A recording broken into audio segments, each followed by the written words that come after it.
comme responsabilité historique envers le passé qui nous est commun en tant qu'arrière-petit-fils des anciens combattants d'après-guerre, ici par devoir de mémoire de nos souvenirs de notre histoire qui sous-tend, on ne le dira jamais assez, des règles de conduite et de jugement inhérents à la mémoire collective.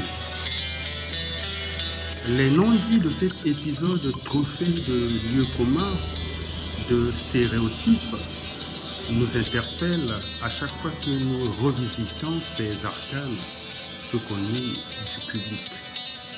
En fait, c'est la partie cachée de l'iceberg, un flou artistique savamment entretenu par les historiens congolais, car force est de reconnaître que Brazzaville n'a été proclamée capitale de la France libre que du bout des lèvres. Et la croix de Lorraine portée à bout de bras à peine 2 ans, de 1940 à 1942, avant de l'en dessaisir une fois le général de Gaulle, qui était en quête d'une légitimité, a été reconnu comme interlocuteur crédible, habilité à traiter avec les forces alliées.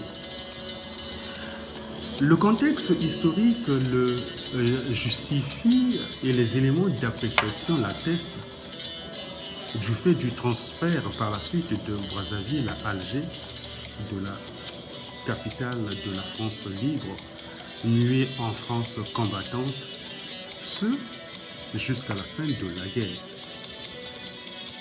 Ce qui explique le peu d'intérêt ajouté au nihilisme de la métropole pour l'héritage gaulien que nous portons fièrement dans nos cœurs, constituant le substrat de nos rapports.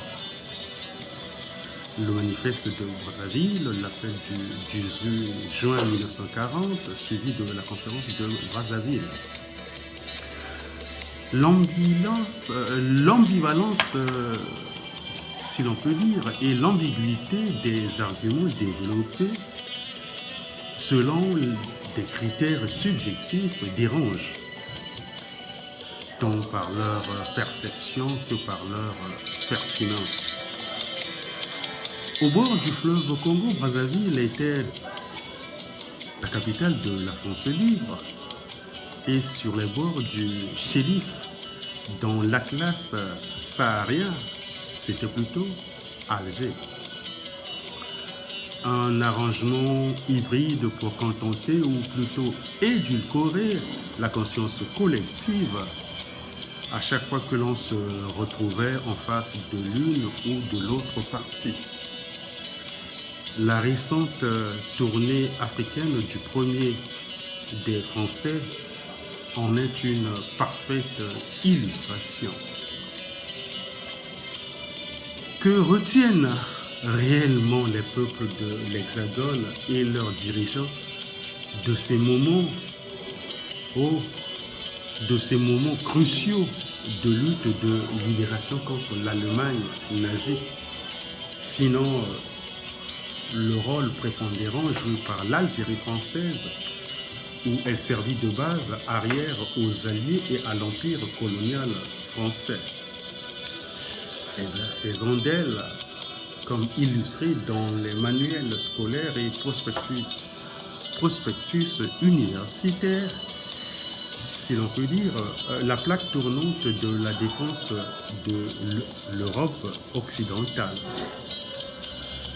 Aussi, devons-nous par simple neutralité axiologique et pour avoir en partage un héritage commun élevé, de préférence place anciens combattants, une stèle commémorant ce passage de témoins restés dans les oubliettes de l'histoire.